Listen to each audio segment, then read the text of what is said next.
Good morning, everyone. Welcome to the Monday, March 9th edition of the MMAOB Daily Podcast. I'm your host, as always, Adam Martin, and I'll be taking you guys through the latest in the world of mixed martial arts. I hope you guys had a great weekend. Mine was pretty good. Of course, we had UFC 248, and it was a pretty interesting card. I would say that it had some of the highs and lows of MMA. Like some of the best we'll see in the sport and some of the worst we'll see. So let's get right into it. I don't want to waste any time here.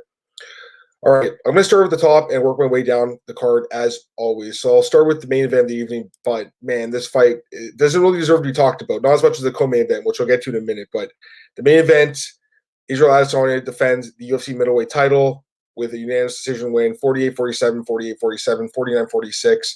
It was a terrible fight. One of the worst fights I've seen in a long time. One of the worst title fights in UFC history. It was a terrible fight. It was awful. And it had nothing to do with the fact that the fight before was amazing. And I'll get to the fight in a second with Joanna and Weili. But this fight was just bad in general. It was just a terrible fight. It didn't matter what it was before. It was just a letdown of a fight. An awful fight between two guys that showed no aggressiveness. They didn't care. They didn't want to win the belt. It didn't seem like Izzy cared about defending. It didn't seem like Yoel wanted to win it. It was just a bad fight.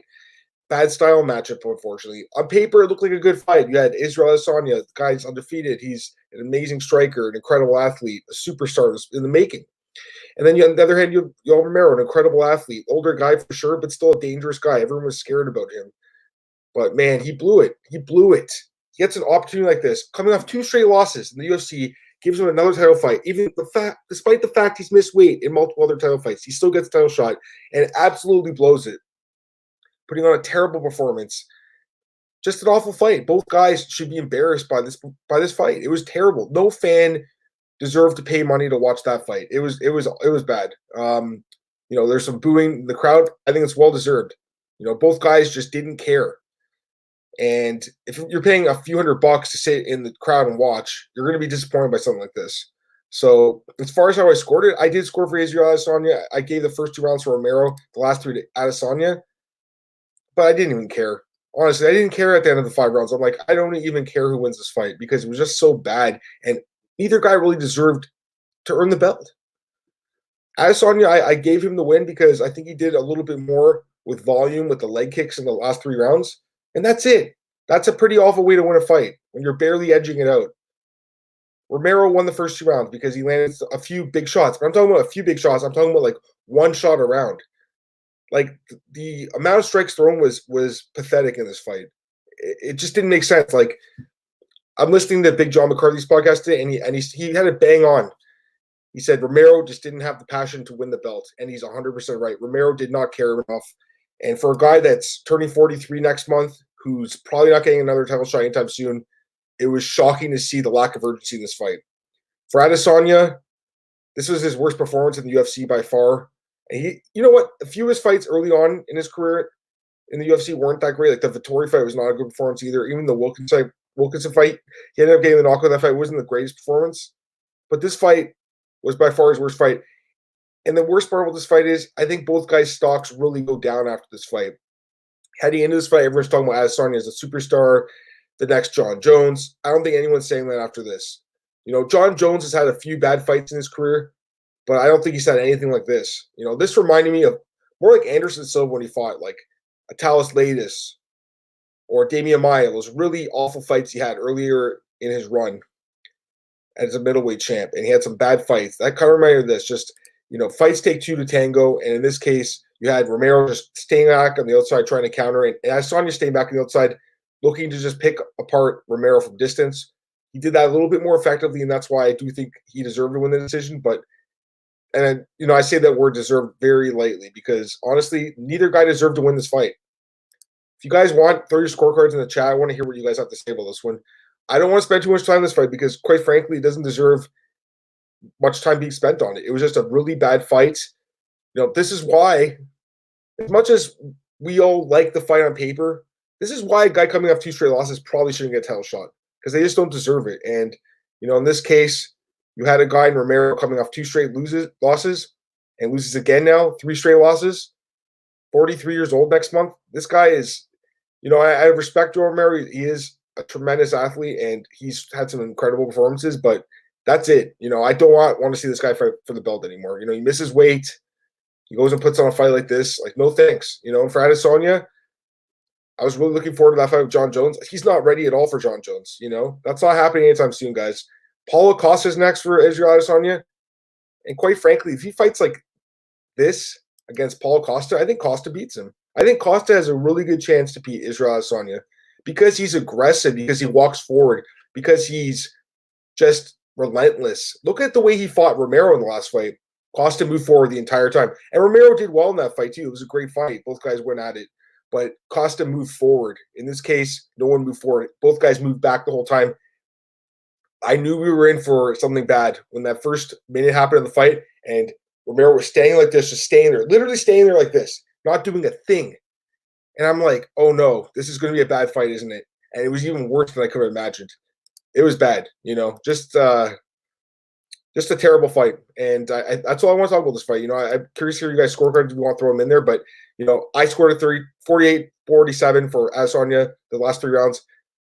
I listened to John McCarthy's podcast. He said that's the right scorecard, so I feel good about that. But, yeah, it's just terrible. All right, now I get to the co-main event because, honestly, this fight was incredible. And it's one of the greatest fights of all time in MMA, with men or women. That doesn't matter, And I'm not one of those, like, woke people or whatever. Like, I'm not all, about male and female and all that stuff. It was just a good MMA fight, for me. So I would include it on the list of the greatest fights of all time. Doesn't matter about the gender. It's just a great fight. The same night, Jon Jones and Alexander Gustafsson, which was a fight I was at, by the way, and that was the greatest fight I've ever seen live. The same night that's inducted in the Hall of Fame and announced to be inducted in the Hall of Fame, these two women put on an incredible fight. This was such a class. It was an instant classic. It really was. It was such a good fight. And just crazy having such a fight like this. And then the main event afterwards, just such a letdown. I guess we're good getting one or two. They both could have been bad fights. We're lucky we had one classic, one bad fight. But still, it's just crazy seeing how much both women wanted to win that belt. They both wanted it so bad. And that with the full distance and the amount of strikes they threw and landed on each other was ridiculous. Like, what a crazy fight, and all the respect in the world to both women. Adesanya and Romero, their stocks went down. Weili Zhang and Joanna Jedrzejczyk, their stocks went way up after this fight. What a fight. I mean, Weili Zhang, what can you say about her? I mean, she's incredible. 21-1 now, 21 fight win streak, 5-0 in the UFC, and she just beat Joanna. Her first 5-round fight, and she went a hard 5 rounds, and she actually turned it up late in that fight, which was incredible to watch. I thought she looked fantastic. I thought Joanna looked fantastic too. Joanna coming off a couple, she did come off a win versus Michelle, but her last few title fights were tough fights. She's actually 0-4 now in her last 4 title fights, but she's been pretty competitive in the last few, and this one was super competitive. It was really a tough fight to score. I scored it for Weili Zhang. I gave her the first 2 rounds and the last round. So 48-47 for Zhang. But if someone had it for Joanna, I don't think that was that bad of a scorecard. I think it was okay because they both did a lot of damage in this fight. But to me, the difference was really the damage. And I think Zhang did a little bit more, especially that hematoma on Joanna's head. That visual damage was, crazy to see. So the fact she was able to do that to Joanna Zhang I think that was the difference. The judges gave it to her because in a close fight like this, I think, the damage probably should get that slight edge. So that's why I gave it to Zhang. But it was a super close fight. Anyone scoring for Joanna, I don't hate that scorecard because honestly, it came down to that 5th round, in my opinion. And really, that 5th round was very, very tight. So the scorecards by the actual judges were all over the place. I think one of them actually had the same as me. I can't remember now. I have to look back at it. But overall, I think it was just an incredible fight. I know you guys agree with me. I mean, it was so amazing to watch. Like, it's one of those fights where I remember when I watched Dan Henderson versus Shogun the first time, and I'm watching that, I'm like, oh my God, we're watching one of the greatest fights of all time. That's exactly how I felt about this fight. Like, I think it was like 3 rounds in, and I'm like, oh my God, this is an absolute classic. Like, it's incredible how durable both women were. The fact they were able to go that full 25 minutes just beating the crap out of each other, unbelievable. I mean, just so much heart shown by both women. For Zhang, this is a big win for her. This is like the kind of superstar making performance she needed that the UFC wanted from her in the States and on a big card like this in Vegas, getting this kind of win. This is huge for Zhang in her career. She's huge in China. China's a huge country with a ton of people. The UFC has a legitimate superstar in their hands. They've been waiting for someone like Weili Zhang to emerge from that market for so long. They finally have her, and she's amazing. And Joanna, I know a lot of people were criticizing her coming to this fight, saying, she cares more about her Instagram career now than her actual fighting career. I don't think you can say after this. I mean, she looked amazing. This is one of her best performances. I know she lost, but this might have been her best performance of her career too. She looked amazing in this fight. Hats off to both ladies. I mean, this is a fight that will be inducted in the Hall of Fame one day. It 100% will be. It's one of the greatest fights I've ever seen. I've seen a lot of MMA fights, guys. This is one of the best ever. Easily in the top 10, probably top 5. And, it's hard to say it's the best fight ever. I still think like Shogun and Hendo or Jones and Gus, those are my 2 favorite fights, but this is up there, so I think top 5, top 10 is very, very fair.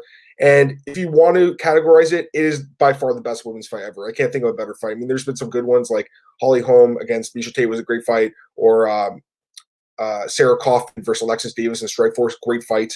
But this was better than those. This was a full 5-round fight that went the distance, and it was incredible. So, my hats off to both women after this one. An amazing fight.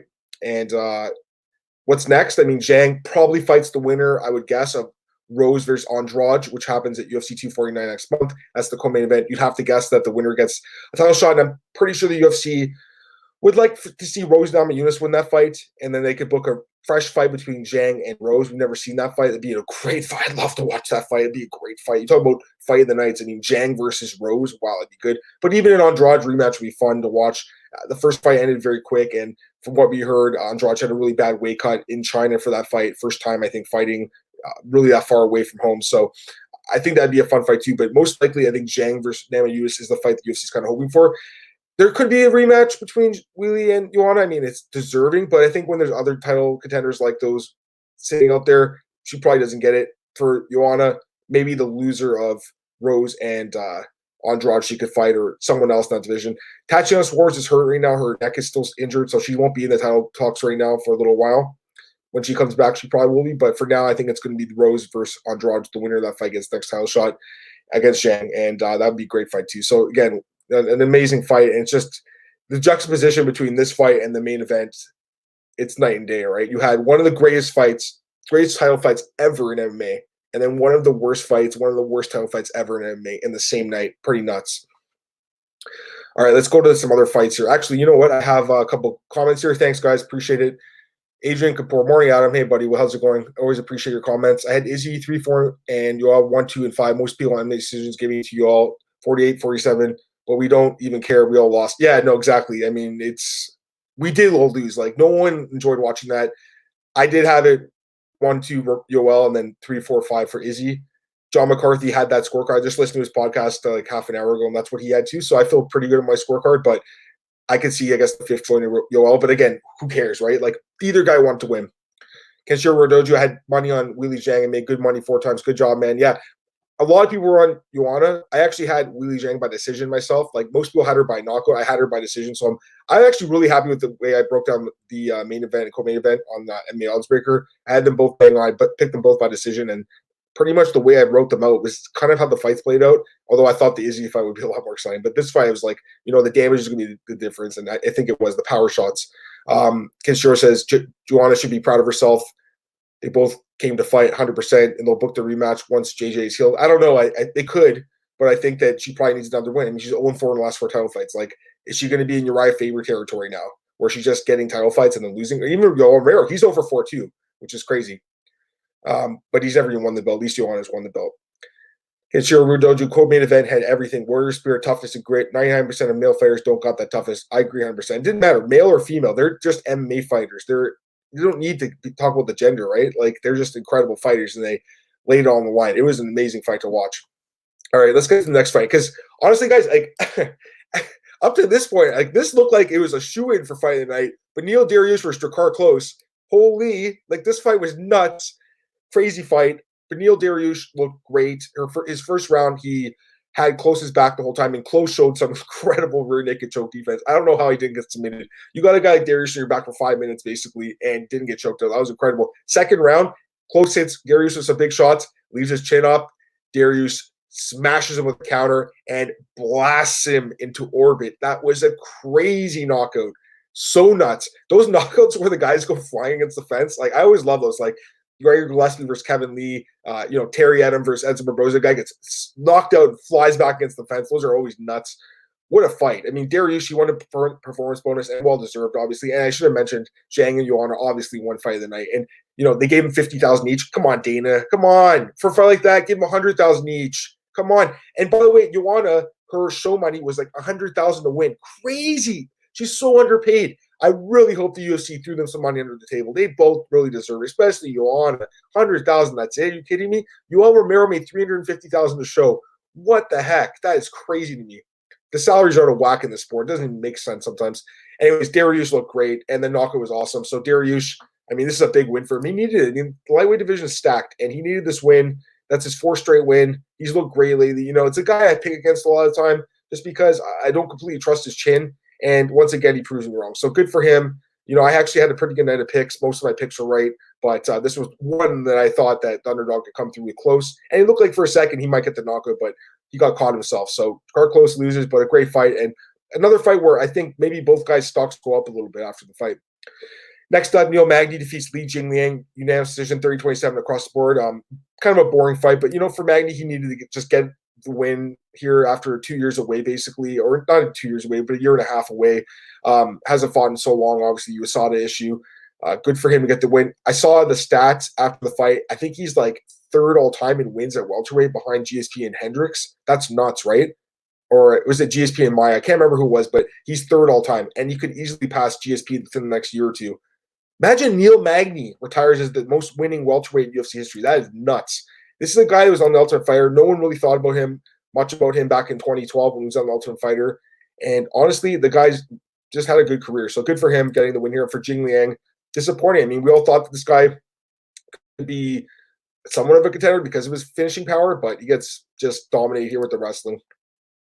And opening up the main card, we had Alex Oliveira, Cowboy, defeating Max Griffin via split decision, 28-29, 29-28, 29-28. A very solid performance here by both guys, but I did score the fight for Oliveira slightly. I leaned towards him a little bit. I think it came down to the 3rd round, and he did a lot of damage over like the first few minutes of that 3rd round before Griffin kind of came back late to almost steal it, but I think the judges actually got that one right.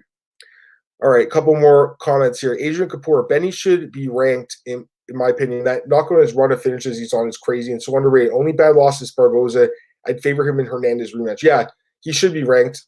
Right now he's not. I don't believe he's been in the rankings before, but right now he's not. Where is he?